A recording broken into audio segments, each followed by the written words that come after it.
Welcome to the Clock Tower. I'm Brandon, and today we're going over Rascal Does Not Dream of a Dreaming Girl or Bunny Girl Senpai 2. And today we have an 8-choice deck that I want to bring to you guys today. This deck is all about trying to get to that end game and trying to get enough resources for that end game to pull off a very explosive top end in order to try to close out the game. So everything along the way is just trying to help maintain resources to get to that point, build up enough resources to close out your opponent most effectively. Starting off at level 0, we have Time and Memories Mai. On play, mill 2, you get power equal to the number of level 1 characters. You mill off of that, and then it also has a clean cut effect, so that way you can choose one of your other characters, rest it, and move it to the backstage. This is a great way to keep level 0s around, or level 0s that you're trying to use over and over again, especially if you're able to mill out those cards to get that additional power. It makes it significantly easier, so it's a potential 4K clean cut if you mill 2 level 1s or higher. Next up, we have Together with Big Brother Kade. It's a climax swap, so pay 1 additional climax, salvage a climax, and you could rest 2 characters to give 2,000 power. You're mainly going to use it for that first effect, run as a 1-of for that reason, because you're going to want the right climax at the right time. Then we have Close Sisters Mai. Pay 1, pitch 1, put this card in memory. When it becomes reversed, you can salvage a character from waiting room and return it to hand. This is your main avenue of salvage access early. This is also going to be a very effective tool to try to hand filter early. It sits at 2k power, so it takes a decent effort to actually try to reverse it, so you can't use a tech card to reverse it. It's essentially a drop salvage with an extra memory condition.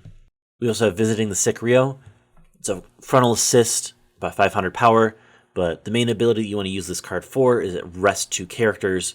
You choose a character, and when it gets a reverse, you can blind stock. This is another way to help build up that stock relatively early.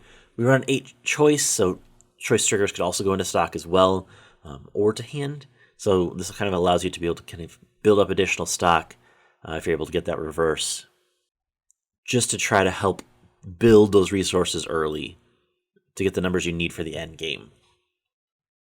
We also have Future Dreams Shoko. Mill 2, if there's a climax, minus one of your opponent's characters by 1,000. This could get rid of some of your opponent's tech pieces. They also drop characters down to the right power thresholds. The real reason for running this one is that second ability, when it reverses a level 0, you can bottom deck it. So it can remove cards from field, like the Hololive Aqua, for example. Or cards that get on reverse effects, or cards that get, when they get sent to waiting room, do an effect abilities. You can remove them from field with this effect. Paired this with the clean cut, you can also potentially use it again on the following turn. Especially if you stay at 0 longer, or your opponent stays at 0 longer, you could potentially use this again. Having that ability, I think, is very effective with this deck, as well as trying to deal with other decks. Because it also could potentially clear up a spot for our runner, which is next, our idol with Sister Complex Nautica.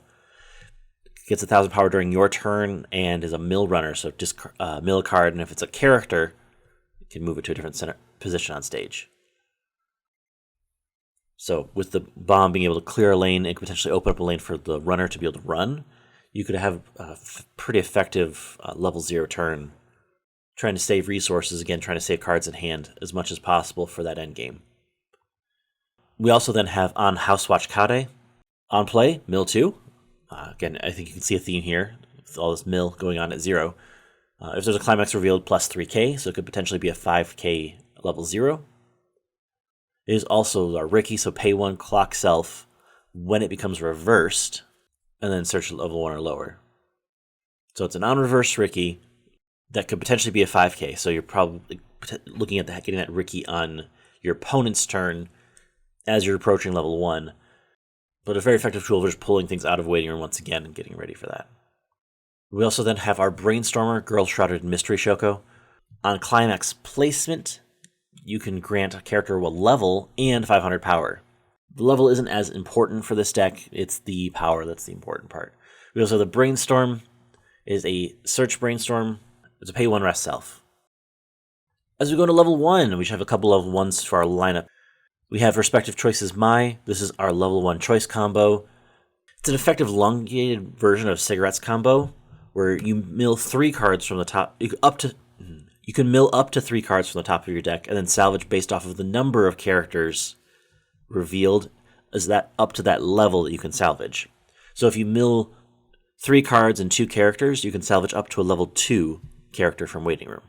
So this is kind of like cigarettes, so you can actually pick and choose how many cards you would like to mill to determine what kind of level character you want to pull out. So you can have a little bit more flexibility as you approach near the end of your deck to kind of get the right refresh that you want. On that same token, you could also have a bigger mischance a little bit with this. For example, if you mill 2 level 3s and a climax, and that's all you have in waiting room, you're not going to be able to salvage anything off of that. But without the amount of mill that you have, especially with your level 0 pieces, you're going to have cards in waiting room, so you should have access to cards that you need or cards that you want with this. It's a non-attack combo, so you're able to kind of generate those resources right away. The power line on this card is 6/5 on attack, not including any additional bonuses from any other characters. So if you're able to pump this up a little bit, you're going to get that to that threshold. But power-wise, it's a little bit on the small side, especially as we're going into things that have a really big level 1. But this allows you to generate resources back to hand efficiently and effectively, so it's definitely worth that running in with that choice trigger too. We also have the Reunion Beyond Time Mai. This is our anti-change bomb. It's technically a lot like Yoshino from Dal, except it doesn't change with just any character. It changes with a very specific character in which that we don't run. So it's really just an anti-change bomb, 1/1 anti-change bomb for this deck. We also have Press Interview Mai. On play, reveal the top card. If it's a level 0, it gains power. If it's anything else, draw Ditch and get 1,000 power. So it could be a 7k5 power, or it could be a 5/5 power with Hand Filter. So it's kind of a little bit more up for debate as to what this card could be, especially since we don't have a lot of top check in this deck, like any at all. That this kind of is a little bit more inconsistent as to what the power threshold could be with this card. However, it's also a costless level 1 that can beat over zeros. Relatively efficient card with a potential hand filter in place as well. As we go into level 2, we have Incident in a Dream Rio. This is our memory kit counter. So if we're able to get power with this defensively and be able to step over things, we can also potentially remove it from field. Having one of these in the deck is helpful, especially for certain matchups, but in general, you're probably not going to be big enough for this card to make a true impact, except for later stages of the game. So it's kind of it's a tech piece in this deck that you're going to want to really keep an eye on as to whether or not your matchups in your area really deem this card necessary. We also have Surface Feelings Mai. It's an anti-change counter, ditch 2, to be able to remove characters from your opponent's field. This card's kind of a bit of a gamble with this deck, because you kind of want the stock in place, you kind of want cards in place in hand for the end game. This allows you to be able to save cards on field potentially, which is probably where you want to use it more often. If you could potentially save 2 lanes with this card by backing a card up and then removing a card from your opponent's field on a different lane, that would be pretty fantastic. That'd be the ideal state, right? But it is definitely worth running that, because you're going to have certain matchups where that's pretty vital and pretty important to be able to continue to go forward with this deck. Worth noting and worth mentioning here. We also have run the Confidence to Face Tomorrow Kade. It has hexproof in itself, and all of your other characters get 1,000 power with this on field. So you can potentially pump up that level 1 combo up to 7/5 once you're level 2. And then you can also choose a card in your level and exchange them, so you have a little bit of level swap too. If you have to level a card that you want into level, you can exchange that out with this card as well. So it's really more for that additional, just a tiny bit of power to help kind of boost up the level 1s a little bit more. It could potentially put your 1/0 that could get up to 7/5 up to 8/5, 9/5 with Climax, which then makes it a bit more impressive. But notably, all of that power is only on offense for that card, the other card. So this card, 1,000 power global cross turn, definitely helps to just kind of increase that power threshold just a tiny bit more. As we look at level 3s, we have the Christmas Present Nautica. On play, look it up to 3, choose 1. In the combo itself, pay 1, ditch 1 when Climax is placed on stage to grant this card and one other card the Musashi effect. So they mill a card and deal damage equal to the card's level plus 1. This is really interesting, especially as we look at this potentially tri-fielded. This is very reminiscent of the Ichika finisher from Quince, where it was a kind of pay 1, pitch 1 on Climax play to grant that one burn 2 twice on cancel. So this one, instead of getting burned 2 twice, it would get potentially 2 different Musashi effects if you have a tri-field of this, because then every lane could get 2 Musashis if your opponent cancels damage. It's not quite as guaranteed as the Ichika top end there, but you have potential here to even stick either more damage or smaller margins of damage to be able to close out a game most effectively with this card. Still has same numbers as regards to resources required for this combo to go off. It still requires 9 stock and 3 cards in hand to be able to pull this off. Notably that the card itself gets a card on play, so you really just need 9 stock going in with these cards in hand, but it also can help draw into, like, say, the climax. It can help draw into another copy of this. So it helps you be a little bit more flexible with the cards you have in hand. So 9 stock is kind of that number that you're trying to reach to get to tri-field this.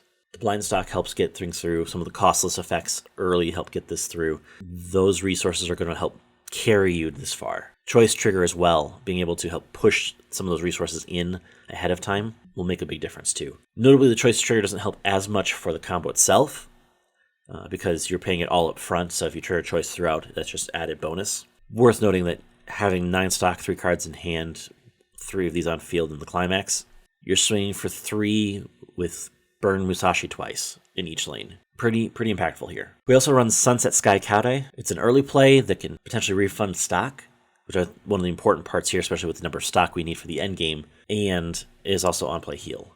Notably, the power line on this card is small, that it sits only 8-5 without any additional bonuses from anything else. An early play healer that can potentially refund its stock without removing additional cards from hand is actually really, really strong, with a pretty strong early play condition as well, right? 4 cards in field. And then we also run the Ephemeral Existence Mai.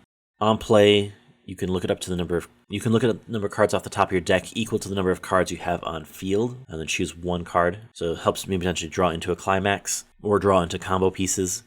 You have a decent amount of draw with that. This card also has, when it reverses a character, pay 2, pitch 2 to deal 5. So if you double combo the Nautica and bring this on field as well, assuming you have the number of stock to be able to pull this off. Say maybe you only have 8 stock instead of 9. Put this down instead of one of those combos, double Musashi on this, and then you have 2 instances of damage and 2 Musashis on top of that to potentially stick damage. Swing with this at last, being able to get your reverse in. You build up the 2 stocks from the other attacks, so you only need to discard 2 cards instead of having that additional stock cost up front. So it helps you be a little bit cheaper on the top end if you need those resources in hand. It also gets something into hand, so it helps pay back for one of its own pieces. Basically, with this card, you're trading that initial stock up front for a card in hand when this card comes through and gets its reverse. If you have the signed version, you can also flex your super expensive card. Yeah, so overall, you're just trying to build up to this end game, trying to build up to the double Musashi on cancel. So you're just trying to stick damage as much as possible. You're trying to burn through their climaxes to stick that damage needed.